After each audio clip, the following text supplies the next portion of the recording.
Hello everyone, સ્વાગત છે તમારું ચેનલમાં। આજે આપણે બનાવીશું આથાની ઝંઝટ વગર એકદમ પોચા સાથે જાળીદાર લાઈવ ઢોકળા। દાળ ચોખાનું પરફેક્ટ માપ સાથે લાઈવ ઢોકળા બનાવીશું, સાથે લસણની ચટણી બનાવીશું। જો તમે ચેનલ પર નવા હોય અને હજુ સુધીમાં ચેનલને સબસ્ક્રાઇબ ન કરી હોય તો સબસ્ક્રાઇબ કરવાનું ના ભૂલતા। ચાલો રેસીપી ચાલુ કરીએ। ઢોકળા બનાવવા માટે પહેલાં દાળ ચોખાને પલાળી લઈશું। ઘરમાં રહેલી કોઈ પણ એક વાટકી સેટ કરી લો। પછી એ વાટકીથી 3 વાટકી જેટલા ચોખા લેવાના છે। ચોખા બાસમતી નથી લેવાના, ઝીણા ચોખાનો ઉપયોગ કરવાનો છે, અથવા ખીચડિયા ચોખાનો ઉપયોગ પણ કરી શકો છો। 1 વાટકી અડદની દાળ ઉમેરવાથી ઢોકળા એકદમ ફૂલેલા તૈયાર થશે। સાથે 1 વાટકી મગની પીળી દાળ, ફોતરા વગરની દાળ લેવાની છે, અને 1 વાટકી ચણાની દાળ। તો આ ત્રણેય દાળનું માપ એક સરખું લીધું છે। 3 વાટકી ચોખા સાથે 3 વાટકી દાળ લીધી છે। જે વાટકીથી ચોખા લીધા છે એ વાટકીથી 1 વાટકી મગની દાળ, 1 વાટકી અડદની દાળ અને 1 વાટકી ચણાની દાળ લીધી છે। એકદમ પરફેક્ટ માપ સાથે જો દાળ ચોખા પલાળીને કરશો તો એકદમ પોચા રૂ જેવા ઢોકળા તૈયાર થશે। હવે દાળ ચોખાને 2 થી 3 પાણીએ ધોઈ લઈશું। તો આ રીતનું સફેદ પાણી ક્લિયર થઈ જાય ત્યાં સુધી દાળ ચોખાને ધોઈ લઈશું। દાળ ચોખામાંથી બધું પાણી કાઢી લઈશું। દાળ ચોખાને 2 થી 3 પાણીએ ધોઈ લીધા છે। હવે દાળ ચોખાને પલાળવા માટે પાણી ઉમેરશું। દાળ ચોખાની ઉપર સુધી આપણે પાણી ઉમેરવાનું છે, અને હવે ઢાંકણ ઢાંકીને 4 થી 5 કલાક માટે પલાળી લઈશું। 5 કલાક જેવું થઈ ગયું છે અને દાળ ચોખા પણ સારી રીતે પલળી ગયા છે। દાળ ચોખા પલળીને સોફ્ટ થઈ ગયા છે। તો હવે દાળ ચોખામાંથી બધું પાણી કાઢી લઈશું। તો પાણીને ફેંકવાનું નથી, દાળ ચોખાને ચાયણાની મદદથી આ રીતે પાણી કાઢી લીધું છે, અને આ પાણીનો ઉપયોગ દાળ ચોખાને પીસતી વખતે કરવાનો છે। તો આ પાણીને આપણે સાઈડમાં મૂકી દઈશું। મિક્સર જારમાં દાળ ચોખા ઉમેરશું। અત્યારે મિક્સર જારમાં જેટલા આવે એટલા દાળ ચોખા ઉમેરશું। હવે 1 વાટકી જેટલા પૌવા ઉમેરશું। તો જે વાટકીથી આપણે ચોખા લીધા છે એ વાટકીથી 1 વાટકી જેટલા પૌવા લેવાના છે। રેગ્યુલર પૌવા લીધા છે, પૌવાને ધોઈ લઈશું। ઢોકળાના બેટરમાં પૌવા ઉમેરવાથી ઢોકળા એકદમ સોફ્ટ તૈયાર થશે। પૌવા ધોઈ લીધા છે, અને હવે આપણે મિક્સર જારમાં 1 વાટકી પૌવા ઉમેરશું। સાથે 1 વાટકી દહીં ઉમેરવાનું છે, દહીં ખાટું લેવાનું છે। તો ઢોકળાના બેટરમાં આપણે 1 વાટકી પૌવા અને 1 વાટકી ખાટું દહીં લેવાનું છે। હવે તીખાશ માટે 2 લીલા મરચાં લીધા છે।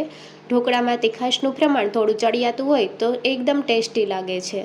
સાથે 1 ઇંચ આદુનો ટુકડો ઉમેરશું, અને જરૂર પ્રમાણે પાણી ઉમેરશું। તો જે દાળ ચોખા પલાળ્યા હતા એ પાણી લીધું છે, અડધો કપ જેટલું પાણી અત્યારે ઉમેરું છું।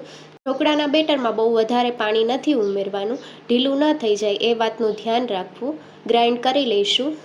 ઢોકળા માટેનું બેટર તૈયાર થઈ ગયું છે, આ રીતે તમે જોઈ શકો છો। તો હવે આપણે મિક્સિંગ બાઉલમાં બેટરને કાઢી લઈશું। બધા દાળ ચોખા મેં મિક્સર જારમાં ગ્રાઇન્ડ કરી લીધા છે, અને હવે બધું બેટર મિક્સિંગ બાઉલમાં કાઢી લઈશું।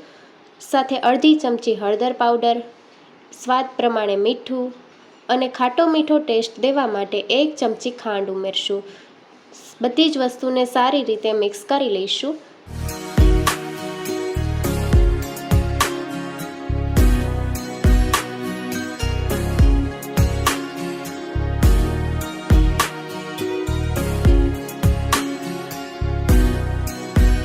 બેટરમાં બધી વસ્તુ સારી રીતે મિક્સ કરી લીધી છે। હવે બેટરને એક જ ડાયરેક્શનમાં 4 થી 5 મિનિટ માટે હલાવતા રહેવાનું છે, અને આ રીતે બેટર હલાવવાથી તેમાં હવાના કણ ભરાશે અને એકદમ ફ્લફી તૈયાર થશે। 4 થી 5 મિનિટ જેવું થઈ ગયું છે, અને બેટર પહેલાં કરતાં લાઇટ થઈ ગયું છે, અને બેટરની કન્સિસ્ટન્સી તમે જોઈ શકો છો, ચમચામાંથી પડે એ રીતની હોવી જોઈએ, બહુ વધારે પતલી ન હોવી જોઈએ। હવે 2 ચમચી જેટલું તેલ ઉમેરીને સારી રીતે મિક્સ કરી લઈશું। તેલ ઉમેરવાથી ઢોકળા ઠંડા થાય પછી પણ ડ્રાય નથી થતા। તેલને ઢોકળાના બેટરમાં સારી રીતે મિક્સ કરી લીધું છે, અને ઢોકળાના બેટરની કન્સિસ્ટન્સી તમને બતાવું તો આ રીતની હોવી જોઈએ। જો આ સમયે તમારો ઢોકળાનું બેટર વધારે ઢીલું હોય તો તમે થોડો રવો ઉમેરી શકો છો। હવે ઢોકળાનું બેટર આપણે એક બાઉલમાં કાઢી લઈશું। તો અત્યારે 1 પ્લેટ બને એટલું બેટર એક બાઉલમાં કાઢી લઈશું। આ બેટરમાંથી ઢોકળા માટેની 1 પ્લેટ તૈયાર થઈ જશે, બાકીનું બેટર સાઈડમાં મૂકી દઈશું। ઢોકળાને એકદમ ફૂલેલા બનાવવા માટે અડધી ચમચી ઈનો ફ્રૂટ સોલ્ટ ઉમેરશું। ઈનોને એક્ટિવેટ કરવા માટે અડધી ચમચી અથવા 1 ચમચી લીંબુનો રસ ઉમેરશું. મિક્સ કરી લઈશું. ઢોકળાના બેટરમાં ઈનો અગાઉથી નથી ઉમેરવાનો. જ્યારે આપણે ઢોકળા સ્ટીમ કરવા માટે મૂકવાના હોય ત્યારે આપણે ઈનો ઉમેરવાનો છે. ઢોકળામાં તમે અગાઉથી ઈનો ઉમેરીને રાખશો તો ઢોકળા ફૂલેલા તૈયાર નથી થતા. એટલા માટે ઈનો ત્યારે જ ઉમેરવાનો જ્યારે સ્ટીમ કરવા મૂકવાના હોય. ઢોકળાને સ્ટીમ કરવા માટે આ રીતે પ્લેટ લઈ લીધી છે. તમે થાળીમાં પણ ઢોકળાને સ્ટીમ કરી શકો છો. 1 ચમચી જેટલું તેલ ઉમેરીને ઓઇલથી ગ્રીસ કરી લઈશું. હવે બેટર ઉમેરશું. હવે ઢોકળાનું બેટર સારી રીતે ફેલાઈ જાય એ રીતે આપણે ડીશને આ રીતે હલાવવાની છે. તો ઢોકળાનું બેટર સારી રીતે ફેલાઈ ગયું છે. બેટર ઉપર થોડું લાલ મરચું પાવડર સ્પ્રિંકલ કરીશું.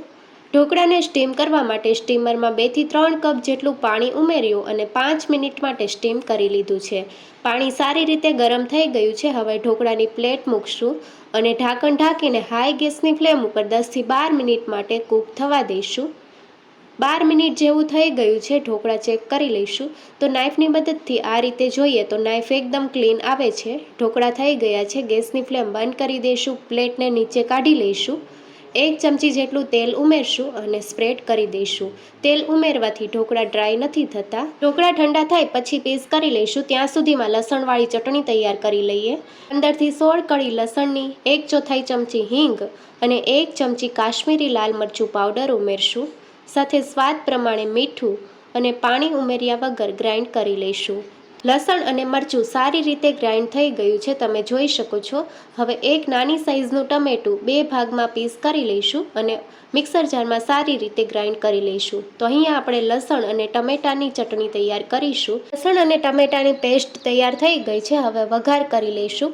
લોયામાં 2 ચમચી જેટલું તેલ ઉમેરશું.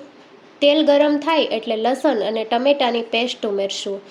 લસણ ટમેટાનો કાચો સ્વાદ વહી જાય ત્યાં સુધી સાતળી લઈશું. ગેસની ફ્લેમ મીડિયમ રાખવાની છે. ચટણીને સાતળતા બહુ વધારે સમય નથી લાગતો. 1.5 થી 2 મિનિટ જેવું થશે ચટણી બનાવતા. તો તમે જોઈ શકો છો સારી રીતે સતળાઈ ગઈ છે અને તેલ પણ છૂટું પડવા લાગ્યું છે. તો હવે આ સમયે 1/4 કપ જેટલું પાણી ઉમેરશું અને સારી રીતે મિક્સ કરી લઈશું. અને હજી આપણે થોડી વાર માટે સાતળી લઈશું. અડધી મિનિટ જેવું થઈ ગયું છે અને સારી રીતે સતળાઈ ગઈ છે. લસણ ટમેટાની ચટણી તૈયાર છે. ગેસની ફ્લેમ બંધ કરી દઈશું. ઢોકળા પણ ઠંડા થઈ ગયા છે. હવે પીસ કરી લઈશું. ઢોકળાના પીસ કરું છું તેમાં તમે જોઈ શકો છો એકદમ સોફ્ટ ઢોકળા તૈયાર થયા છે. અને ઢોકળાના પીસ તમને કાઢીને બતાવું તો આ રીતે એકદમ જાળી પડી છે ઢોકળામાં.